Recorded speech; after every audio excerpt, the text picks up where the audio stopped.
Assalamualaikum warahmatullahi wabarakatuh.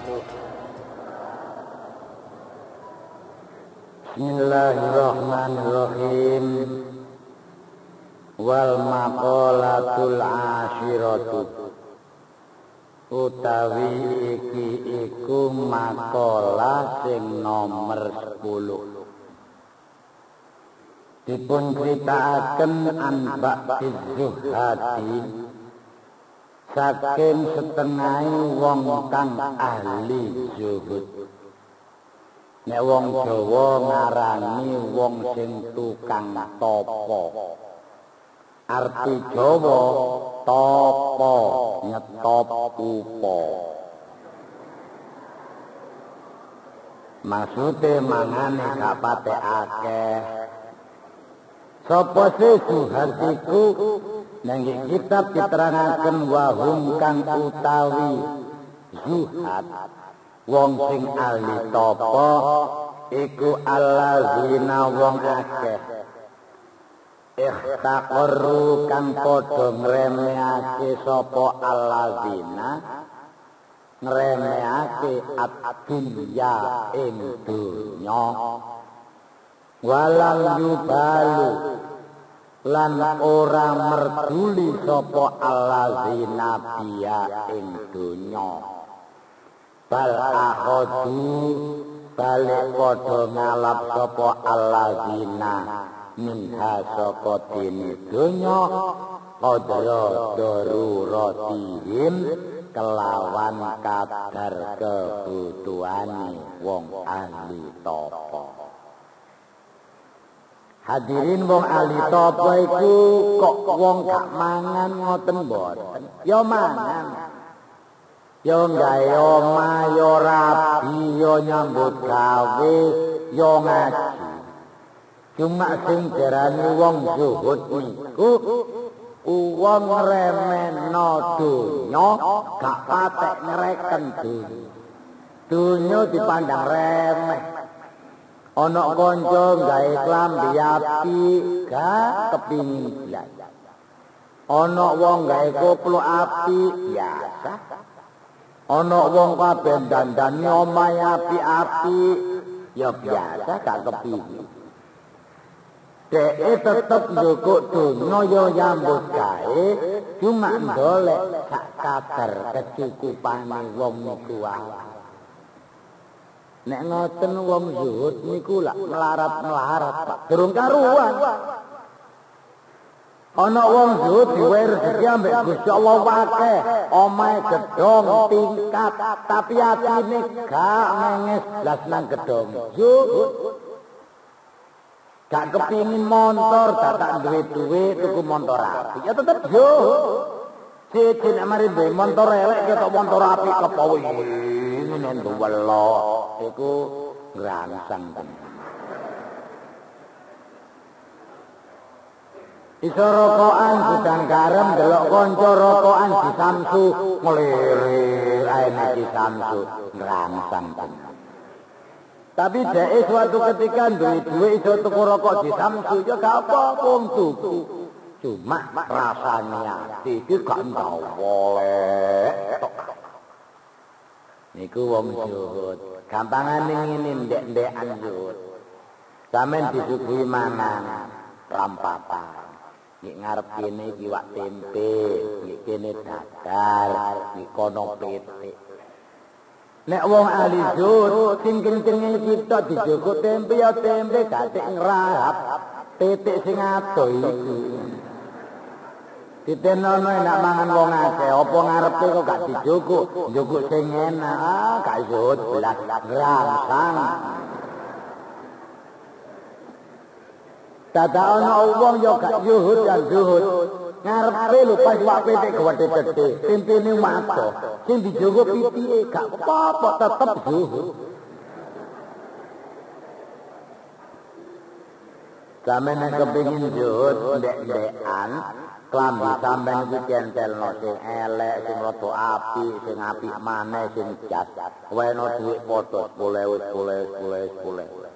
Engko nek njogo aja milih, ndi sing kecandak ya iku gawe zuhud. Zuhud ndek-ndekan. Lah nek zuhud wong temenan, akeh wong zuhud iku sugih. Nek mriki di Arab kon iku wong zuhud ku omahe tingkat, hotele papat, bojone papat, montore akeh, tapi rasane ati gak ngoyo-ngoyo dolek donya, donyane teko dhewe. Gak ngoyo-ngoyo dolek bojo, areke nakokno dhewe ya ditampani.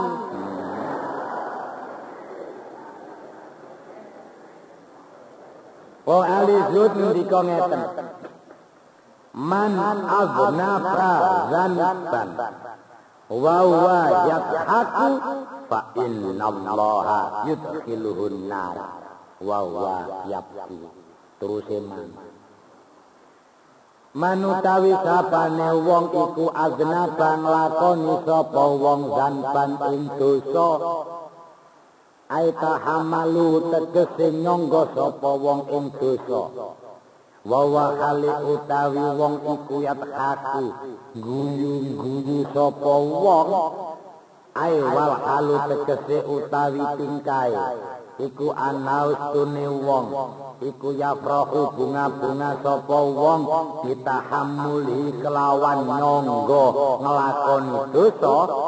Jawabane fa innallaha sak temene setune Gusti Allah iku yudkhilu mlebokake sapa Allah ing wong dilebokno kapiin dilebokno diuncalno annara ing neraka wa wa hale utawi wong iku ya beki nangis sapa wong.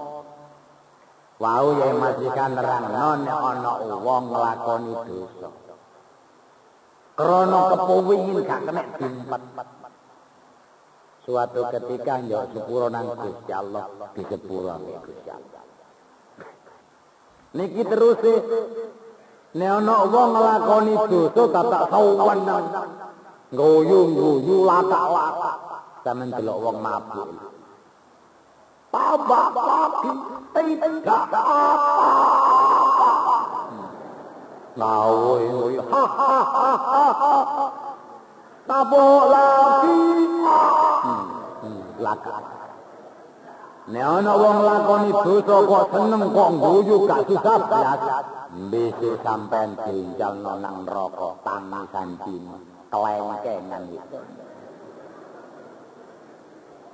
Sampeyan bali dhewe saiki sampeyan kebajut nglakoni dosa, nglakoni maksiat, aja guyu, prihatin. Insyaallah. Sampeyan kebajut delok ludruk, musuhe wong guyu. Wah, sampeyan aduh.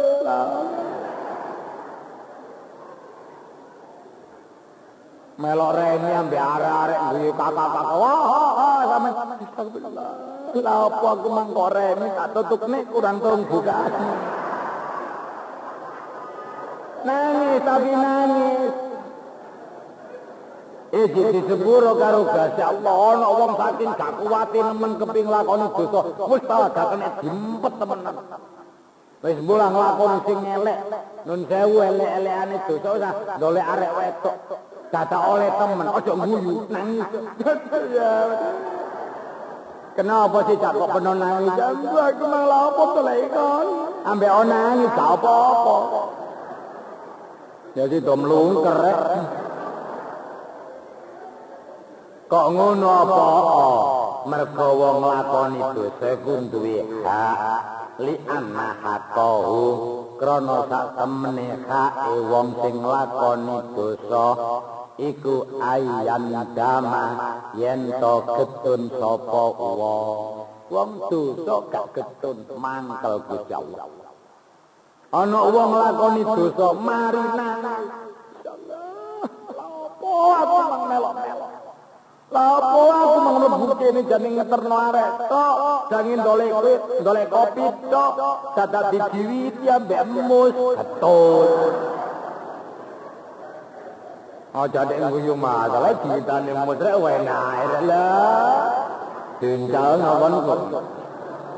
Hae getun, hae maneh wa yastaghfirullah lan njaluk sepura sapa wong Allah ing Gusti Allah lidzalika kono arahe mengkono-mengkono mari nglakoni dosa weling-eling sampeyan mari nglakoni dosa mulya nangis mengkurep insyaallah disepuro karo Gusti Allah nek ngerti tobat sembahyang tobat petang rakaat mari sembahyang tobat petang rakaat metu saka masjid metu saka omah gawe sajadah batukmu segusek nang di lemah ngetuni dosa sing wis liwat ambek nangis Gusti Allah saestu kula mboten nyodo jauh segusek ora iki ayo tahu sampeyan nglakoni tobat terus raine disegusek ketun arep nguyang ketun gedek kok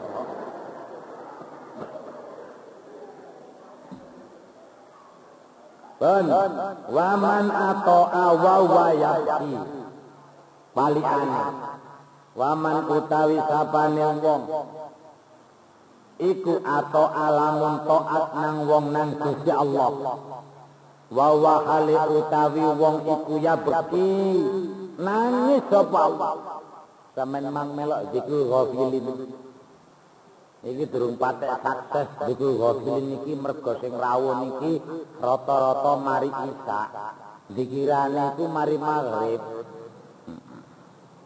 menjing mawon maghrib bagi mriki cara doake sing zikir ghafilin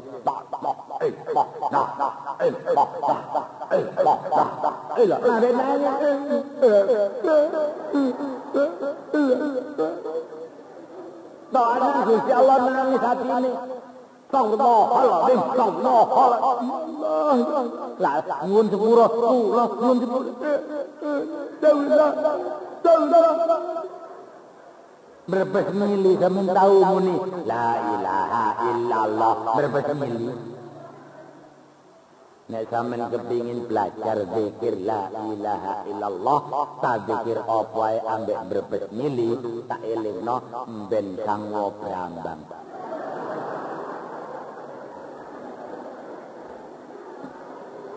le maksude nangis gak ngono cah iki lho hayaan krana dene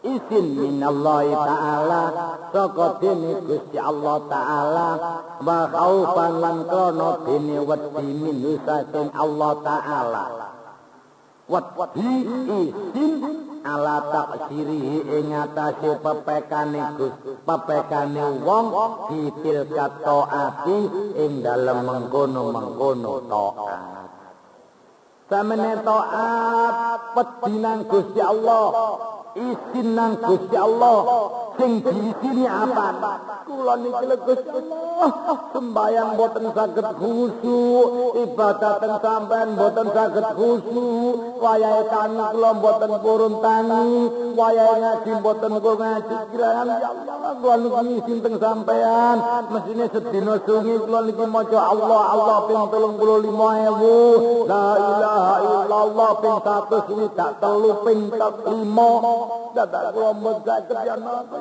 kula niku lha apa kok ngramut donya mawon ya Allah wayah sembayang wayah dalu wayah kate turu wedi yen kula niki dadi napa koyo ngene ngono sembayang yang dulu toleh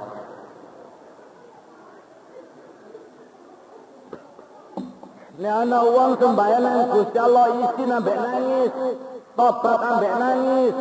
Fa innallaha mongko sak temne Gusti Allah taala iku yukhilu bakal nglebokno sapa Allah ing wong dilebokno aljannata ing swarga wa wa hale utawi wong iku hati guyu-guyu sapa wong nek wong ibadat nangis niki sampeyan dilebokno nang swargane Gusti Allah sampeyan gawe.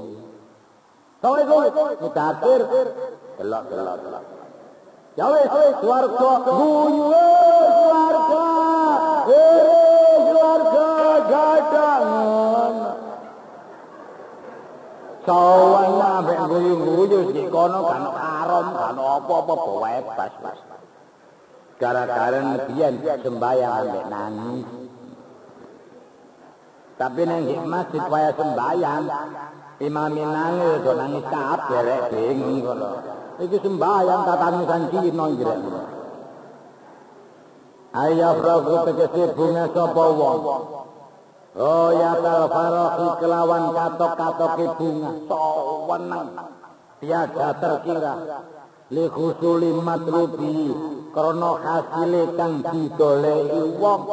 Apa sing didoleki? Wa wa hali utai matlub iku afwallahi ta'ala, pengapurane Gusti Allah Ta'ala. Nek durung tuwek durung arek cilik ibadah campur nangis. Gak krono nangis ibadah.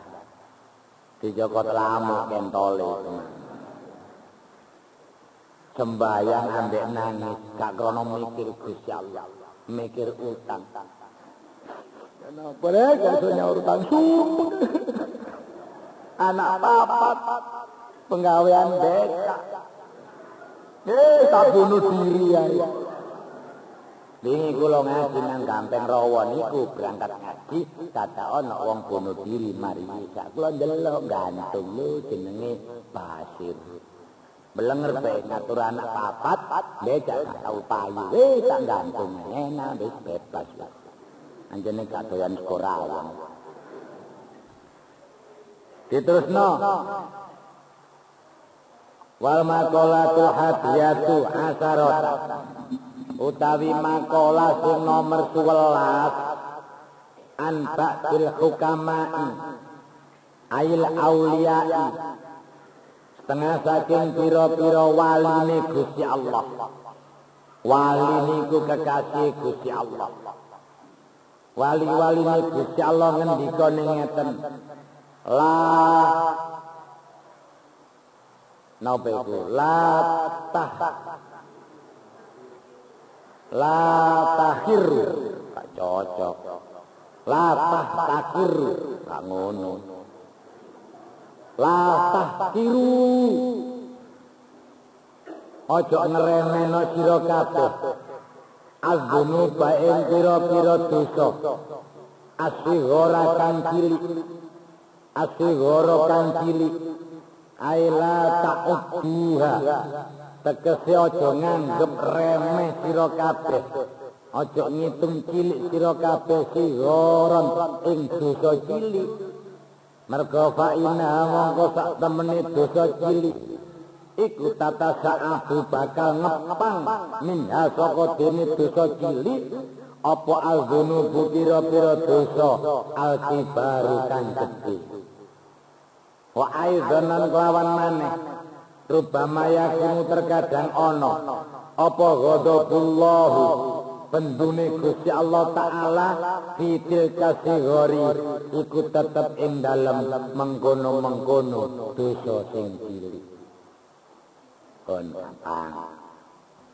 Paline Gusti Allah ngendika, kula karo sampeyan niku kadung biasa nglakoni dosa, mbuh cilik mbuh gedhe. Sampeyan dielingno, nek kon nglakoni dosa cilik, cilik aja kok anggap cilik, anggapan gedhe. Nek sampeyan nganggep dosa cilik iku cilik, bahaya. Sedikit demi sedikit, lama-lama menjadi bukit. Sampeyan mesu iku kadung biasa iku dianggap dosa cilik tok ae cowot. Gak apa-apa, ngomong bawa-bawa cowot. Sedina mesu ana ping 24. Dosane mesu ping 24 gak dadi cilik, dadi gedhe. Arek-arek guyon padha nomi biasa mek njewit tok bokong. Pil. Cilok. Awak njewit tok apa-apa, njewit tok apa-apa, gak lapo-lapo. Kawitane njewit. Cilik pusane, gedhe-gedhe njewit gedhe. Ngremehno njewit, suwe-suwe dadi jiwitan gedhe. Arek-arek nom gonceng arek wedok. Saya sudah mengerti. Saya sudah tahu mana yang betul dan mana yang salah. Saya cuma gonceng kok gak apa-apa. Mbok kawitane. Gonceng kawitane gocekan pinggire satu. Sepedae kena jeglong apane wedi tipu gocekan pucuke satu.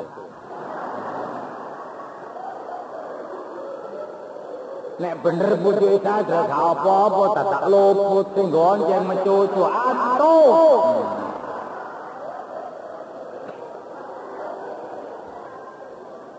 Iku dosa cilik diwilang-wilang cilik, suwe-suwe merantak-merantak dadi dosa gedhe. Wong wedok di omah biasa nyelatu sing lanang dianggep dosa cilik. Pendino nyelatu, suwe-suwe nyelatu niku dadi dosa gedhe. Mergo kaya paham gitu. Apabila ada orang kena dosa, dawe ulama bagian tasawuf, ati. Nek ana wong nglakoni dosa, ati itu ireng. Dosa maneh ireng. Dosa maneh ireng. Gak diumbah, dituambahi ireng. Nek wis kados ireng, bles umbah-umbahane angel. Ngetel. Kok gawe sembayang koyok-koyoke, kok gawe tobat koyok-koyoke, gak kuat abune. Kenemenen dosamu. Lambi kena kotoran tul gak diumbah, rom tul limang tul gak diumbah. Bareng wae diumbah. Sabun sak brim gak seres. Atu-atu dosa flet mangsi sakmene, tapi diumbah terus bendina. Malah gak tau digawe diumbah kok. Suwe-suwe insyaallah dadi resik. Sampeyan biasa nglirik arek wedok, ben ketok arek wedok mesti nglirik wis biasa. Ala gak apa-apa wong nglirik tok ae. Kaitane nglirik ana omah gak iso turu. Kelam, kalau merek ndi iku mang yo. Ngandel anake wis 8 dik nglirik ae. Tak mblenger ambek anak. Pun diterusno. 9 menit.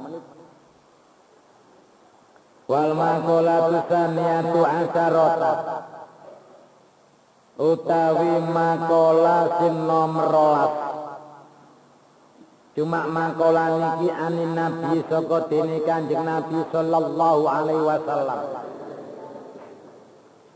Dawuh Kanjeng Nabi, la sohirata ma'al israri. Ora kawilang-wilang dosa cilik iku maujud. Ma'al israri sertane nglanggengake dosa cilik. Sampeyan bendina nglakoni dosa cilik tapi bendina langgeng. Jare Kanjeng Nabi duduk cilik. Maksiat cilik tapi langgeng. Pawon dina remi gak tau telat, gak dosa cilik. Pali dadi gedhe. Nek setahun remi ping 3 gak apa-apa. Saulan karambol ping 4 mesti apik titik.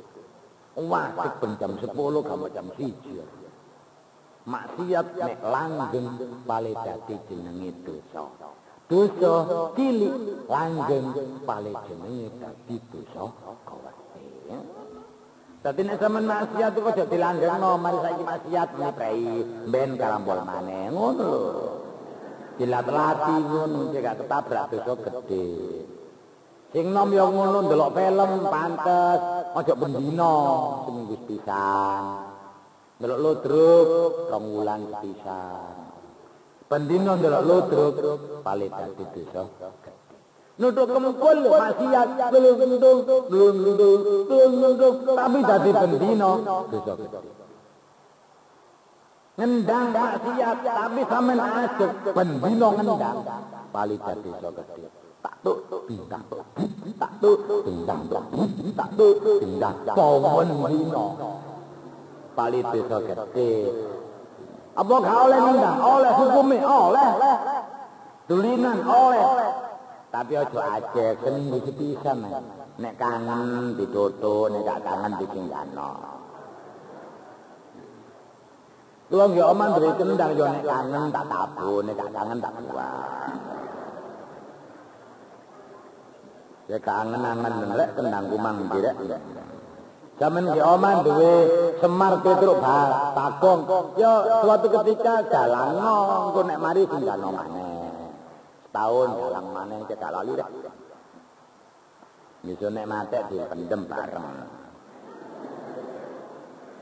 Mergo faina mongko sak temene dosa cilik kok iso dadi gedhe bin muadzabati sebab nglanggengake alaiha ing atase sahira iku takdimun dadi gedhe ae fatasilu tegese mongko dadi apa cilik dadi iku kabiratan dosa gedhe wa aidalan halimali anasune dosa cilik iku ala ajmis tidamatiha ing atase sertane nyejo nglanggengake nek ngene ku ya apa iku tasiru dadi apa nglanggengno dosa cilik dadi iku kabiratan dosa gedhe wis sampean dole sampe sing dosa cilik engko ya tapi kok dilanggengno dosa gedhe sampean nyetel apa sing rada maksiat tapi lawangen bali dadi dosa gedhe. Sampeyan bendina gonjeng arek wedok angger berangkat nang pabrik mulih nang pabrik mesti gonjengan. Nek sepisan tok mungkin kena maksiat gak lapo-lapo gak apa-apa dadak ben berangkat nang pabrik mulih nang pabrik dadi dosa gedhe. Sampeyan lungo di kantor anjen jeneng kantor lanang wedok depan nang arek wedok gak duwe apa-apa gak apa-apa.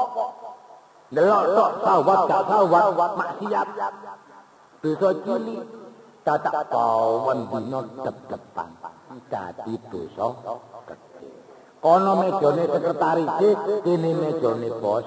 Atik mejane nisore bolong. Sekretaris ini ongkap ya apa nggih matang-matang bos blap. Mangkane bos gak metu-metu teko kantor anyeno hiburan rene. Ngene iku paling depan asale dosa cilik paling dadi dosa gedhe. Aja diajekno nek dosa cilik gak gedhe. Kok ngono ya? Mergo fa inna niyatal mar'i mongko sak temene niate wong, niate menungso fil maksiati ing dalam pira-pira maksiat iku kanat ana apa niat ana iku maksiatan termasuk maksiat. Sampeyan niat maksiat durung dilakoni, niat sampean jenenge maksiat. Jadi lak nek ana wong kajenge maksiat durung ditulis dosa ambek Allah Subhanahu wa taala. Dadak wong berangkat mlaku nang tangkis iki durung ditulis ambek malaikat. Dadak nek kono betul temenan ambek arek. Omong-omong arek nganggur ya? Iya, hati yo nganggur. Ayo. Iku jangan ditulis loro kok. Malaikat loro katib karo atis bantah-bantah. Tulisan juga nyopo-nyopoan kok ditulis. Engko dhek wurung sapa roh, gak ditulis padahal wis niat. Omong-omongan dadi persekot tasik dibayar 5.000. Tulis wis bayar. Durung karuan kok bae dibalekno iki. Nek dosane durung ditulis dosa, niate wis ditulis maksiat. Dadak wurung temen. Mlakune persekote duwe omong-omongane gak sida ketulis dosa mek niate tok ditulis maksiat. Luar ikate melok ludruk rek. Tak melok ludruk rek maksiat. Dadak mlaku sepeda. Dari malaikat tulis gak ya nek manggon. Ludruke rawange berangkat jam 10 gak manggon. Wis teko nggone, tapi gak ketok, ngurung gak ditulis dosa, berangkat tok ditulis maksiat. Iki enak, pokoke umat Muhammad iki marhumah, enak-enak. Ngene iki sampe nyedo elek kabeh. Mari tak mateni wong lho yo. Lah gak lapo-lapo, gak lapo-lapo, dilapor-lapor. Pun wala kabirata lan gak termasuk dosa gedhe. Ma'al istighfari dibarengi sertane istighfar. Ai taubati tegese dibarengi tobat disurutiha kelawan pira-pira syarate tobat. Mergo fa inna taubata mongko sak temene tobat iku tamhu nglebur apa tobat nglebur asar khotiati ing labete kaluputan wa ingkanat senajan ana apa khotiat ana iku kabiratan dosa wedhe sampeyan nglakoni dosa gedhe gak dianggap dosa gede ambek Kanjeng Nabi, ambek Gusti Allah. Nek sampean gelem tobat. Dikarenakan wallahu a'lam bishawab. Assalamualaikum warahmatullahi wabarakatuh. Mojokerto tanggal 25 Oktober 1994.